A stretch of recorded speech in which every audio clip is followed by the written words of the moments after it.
સરસ્વતી સાધના યોજના અંતર્ગત વિદ્યાર્થિનીઓને વિતરણ કરવામાં આવતી સાયકલો ચોમાસાના વરસાદી પાણીમાં ભીંજાઈ ગઈ, થઈ ભંગાર હાલતમાં। આજના બાળકો આવતીકાલનું ભવિષ્ય છે, ત્યારે સરકાર દ્વારા કેટલીય યોજનાઓ બાળકો માટે લાગુ કરવામાં આવે છે, જે અંતર્ગત વલસાડ જિલ્લામાં સરસ્વતી સાધના યોજનાની ધોરણ 9માંની વિદ્યાર્થિનીઓને સાયકલો આપવામાં આવતી હોય, જો કે આ સાયકલો ચોમાસાના વરસાદી પાણીમાં ભીંજાઈ જતાં ભંગાર અને કાટ લાગેલી હાલતમાં જોવા મળી રહી છે। આ દ્રશ્યો વલસાડ તાલુકાના વેલવાચ ગામના આદર્શ નિવાસી શાળા ખાતે જોવા મળી રહ્યા છે।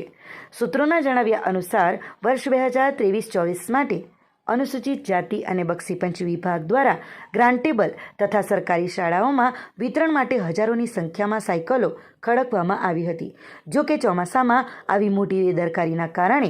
આ સાયકલો હવે કાટ ખાઈ ગયેલી હાલતમાં અને ભંગાર હાલતમાં છે, જેને લઈને હવે વિદ્યાર્થિનીઓની સાયકલો આપવા માટેની આ યોજના પણ હાલ બીમાર બની છે। સંબંધિત વિભાગ દ્વારા બેદરકારી દાખવતા આ સ્થિતિ ઊભી થઈ છે, ત્યારે એજન્સી અને શિક્ષણ વિભાગની બેદરકારીના કારણે વિદ્યાર્થિનીઓને સાયકલ મળે એ પહેલાં જ સાયકલો ભંગાર થવાની હાલતમાં આવી જતાં આવી બેદરકારીની તપાસ અને સમાધાન માટે ત્વરિત કાર્યવાહી કરવામાં આવે એવી માંગ ઉઠી રહી છે।